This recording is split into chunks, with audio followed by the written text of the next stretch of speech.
You see, I've mentioned numerous times in my videos that dyspraxia is something that affects the everyday life of its sufferers. And while many of the perils of everyday life can usually be escaped when you go home, for instance, stress, anxiety, customers, etc., dyspraxia kind of follows you everywhere you go. Now, I'm going to assume, because of today's economy, most of my subscribers here either live with roommates or live with their parents at the moment. Not for any specific reason in particular, except for just financial stuff. And, well, even if you don't, a lot of these things are annoying to ourselves as well as the people we live with. A lot of these things are also prevalent when you're in a relationship as well, and so they can be annoying to a partner as well. But in general, dyspraxia does affect us in more than the societal ways that I tend to point out in my videos. And dyspraxia in many ways affects the home life negatively too, as well. And I feel like that's something that's important to point out. I think one of the biggest things is during a work day or even a day off when I plan on going somewhere, one of the most constant issues I find myself doing is constantly running back inside and checking to make sure I turn the lights off. See, due to dyspraxic memory, leaving lights on is just kind of something that happens a lot. I think I've gotten really good at it lately simply because I reminded myself to double check, and I do set alarms, but you do get the occasional time where you're walking home and then you see your light on. It's just like, God damn it, I really hope that wasn't me. Now, I'm not sure how prevalent this is in adulthood, but I remember as a kid, my room used to get unnaturally messy. It almost looked like a hoarder's place. And I would clean it after a while, after it would get too unbearable for even me to lay in. But, it just seemed to accumulate over time. Now, I don't know if you guys could tell, but since then, I think I've gotten better at cleaning as well. And I think a big part of this video in particular is to show that these things can be managed. It's just not easy, and it's something that tends to linger. Like, my room still isn't perfect by like middle class white standards, but at the same time, my room's relatively clean. But this does seem to be a common issue with dyspraxic memory, is just forgetting to do certain chores. It's not that you don't mean to. Believe me, many of us aren't lazy at all. And even when we're at our most productive, we tend to forget to do things, or we go to start things and forget what we were doing in the first place. And so we end up just dropping it, going and doing something else, and then completely forgetting about what we started to do. And these chores or tasks tend to pile up. And unlike work, where there's usually a list of things to do, so, oh, hey, I forgot that. At home, there's a lot of really small, intricate things that you can totally forget whether or not you've done because they're not apparent right away. Things like dusting or sweeping, which are things that don't really need to be done every day to give off a presentable vibe, especially to someone who can't recognize details as specifically in the broad spectrum like someone with dyspraxia. But, there's still things that need to be done within a reasonable period of time that may not get done simply because of dyspraxia. And this is where a lot of childhood dyspraxia tends to cause some issues because of certain parental situations and either misunderstanding parents or, even teachers or employers who don't fully understand how our brain works. I actually think my boss put it best when she was describing it to my other manager, my assistant manager. She was saying, how when you go to do something and then you have to like do something else pops up, and then you totally forgot the thing that you were originally going to do. Well, with me, it's like that all the time, like constantly. And I was like, you know what? That's probably the best way to put it. Also, just because you're not in a kitchen environment or a specific workplace environment, that doesn't change the fact that you bump into things all the time too. So, like in my dyspraxic injuries video, which I actually did here at my house, during the recording of that video, I actually bumped into a couple of things a few times. I really wish I would have captured them, but the clumsiness stays no matter what. So even if you're at home and you're relaxed and you seemingly do nothing all day, you're still kind of prone to seeing your dyspraxia in play. And I guess this is one of the biggest things that's important to point out to anyone who is either an employer of a fellow dyspraxic or a parent or a friend or a roommate, is to just keep in mind the fact that this isn't something that's just a work thing, and this isn't just textbook laziness. This is literally how the dyspraxic brain works. And, with given enough communication and time, many people will start to understand and start to make things to accommodate if they really do care and they are willing to put in the effort. It's just that it is somewhat of an effort, especially with how much goes into the dyspraxic brain alone. And that's not accounting for ADHD, which is in 50% of dyspraxia diagnoses. Cooking is also really hard when you have dyspraxia. Like, legitimately, I don't mind cooking. I actually like to cook from time to time. But the problem is getting exact measurements and getting everything in the bowl right and cracking an egg properly. I've seen people do it a million times. I've had people show me do it a million times. But I can never crack an egg properly. And people always make fun of those as seen on TV things for like making breakfast or whatever that make breakfast easier. And it seems like a whole bunch of unnecessary stuff for a lot of money. But when you're dyspraxic, it's kind of like being the "has this ever happened to you" guy in the infomercials.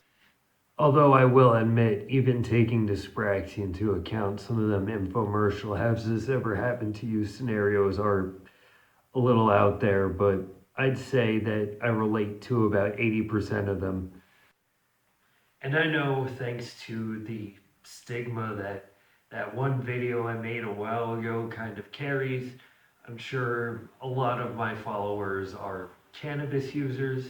And whether you're doing that at home or at a friend's house, you've probably spilled the bong water at least once or twice, and you've probably broken a few bongs once or twice. In fact, you've probably broken a few things a little bit more than once or twice. See, when you're clumsy and you drop things as easily as we do, or you don't realize the grasp that you have on things, like dyspraxia tends to suppress, you tend to break things a lot without even realizing it or even trying to. And there's nothing more frustrating than when half of your stuff ends up broken because of your own hands. Another thing is when you're at home, you have a little bit more freedom, but you almost have too much freedom. And especially if you're responsible for paying the bills, whether you're alone or you are the roommate that pays the electric or whatever, between the leaving the lights on top of it, there's also the fact that you have full control over the temperature. And many of us have either a sensitivity to one temperature or complete suppression of some aspects of temperature. And because of that, the way we set our temperature can get pretty expensive in order for us to be comfortable. I personally don't know how it is in the UK. I know a lot of my subscribers come from there. But I know here in the US, the electric bill is like strong armed robbery, even if you're not dyspraxic and you're using it as intended. So when you have dyspraxia, the bills rack up, all the utility bills. I mean, especially being in the shower. Not only do a lot of us like the shower really, really hot, I for one definitely do, to the point of nearly burning myself sometimes. Uh, there's that. There's the leaving water on. There's leaving lights on.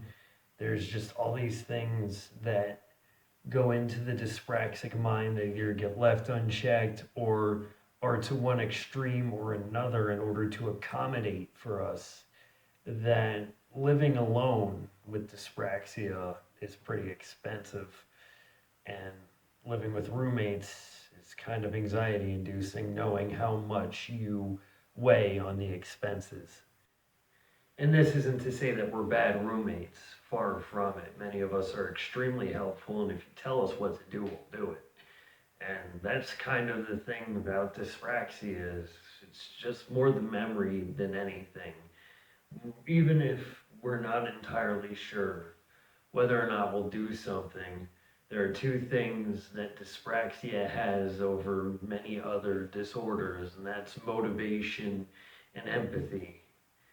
And we will go out of our way to do something for anybody, really, if it improves someone else's quality of life or our own as well.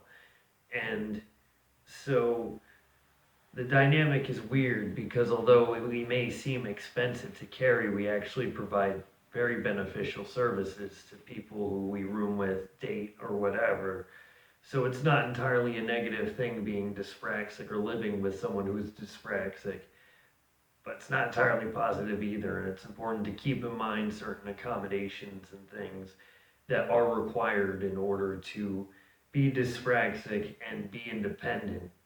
And a lot of this also is chalked up to where you live. There are plenty of places that really aren't that expensive, even with the bills, or where water and electric are covered. But the caveat to that is it's usually in a really dense, really dangerous area, usually, or in a very urban area. And in urban areas with dyspraxic anxiety, that's not a good combo. Now, you may think if you have the money to spare, or we're lucky enough to get disability for something, and you're living, say, in the suburbs or even a rural area, you may think, well, now I'm set. But many of us are either incapable of driving or get extreme anxiety when it comes to driving. And so, unlike an urban area, public transport isn't as good. So, I mean, if you can drive and you're capable of driving, then the suburbs are probably the best way to go. But then you also have to keep in mind the lack of jobs compared to a city environment as well. And so it's always a trade-off no matter what you do. I think dyspraxia or otherwise, everything in life is usually a trade-off. There's also the whole social aspect as well. Many of us, because of the way dyspraxia works on our brains and body, are extremely prone to fatigue, especially after a long work week. And so when we get home, don't want to do anything. And it's not that we're lazy. It's not that we really don't want to do anything. We we could be social if we were able to. But when you're so fatigued from a 40-hour work week, which is the basic work week here in the US, you come home and you don't want to do anything. And especially if you are doing the chores and you are cleaning and you are cooking, you're already putting in so much effort. And so maintaining a social life or even making plans on your day off tend to become just as hard. And I know this is prevalent nowadays just everywhere, especially with the buildup of depression thanks to social media and our generation and future generations, and our whole social concept of how the social life works in general has been completely blown out of the water compared to how it was even 10 years ago. And so it's crazy how social media is just this double-edged sword where it allows us to communicate with people when we normally wouldn't be able to, so we can maintain these social connections. But at the same time, it also builds up this depression, and it does kind of open up a window into all the things in life that we're really missing when we see people who are actually going out and doing things as well. But it's also important to remember that many of these things are people on vacation, or people who have just gotten a bonus or whatever. And no one really posts on Facebook anything that isn't dramatic from one extreme to another, either something extremely depressing or something extremely awesome going on in their lives.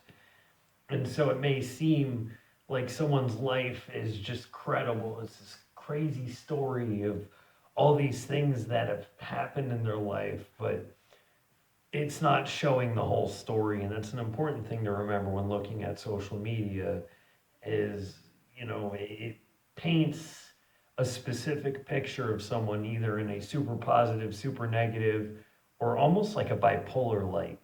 Because when you post on Facebook, it's never about mundane things, at least not like it used to be. But I've noticed that in dyspraxia or otherwise, even in completely healthy people, once you work a 40-hour work week, you don't want to do anything. It's so much work.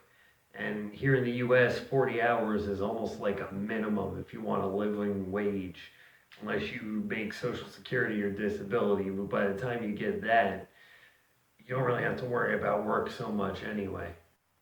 But before I devolve into a complete political rant, I would just like to summarize this video to the point that, yeah, dyspraxia sucks when we're out, but it also sucks when we get home. So keep that in mind. The next time you think that one of us is just being lazy or being, you know, particularly stressed only at work, it's usually something that's heavily affecting our home life too. And that's the same with anything. Even someone who's going through some kind of issue, be it a disorder or even just going through a tough time in their life, it is going to reflect on their work performance as well as their home life. And while many bosses like to say, oh, go home and relax, that usually doesn't fix the issue. Not saying that don't do that because it can. It's better for them to be somewhere where they are most comfortable, but at the same time, keep in mind that almost all issues affect people on a much deeper level than the surface, and you can't take everything at face value.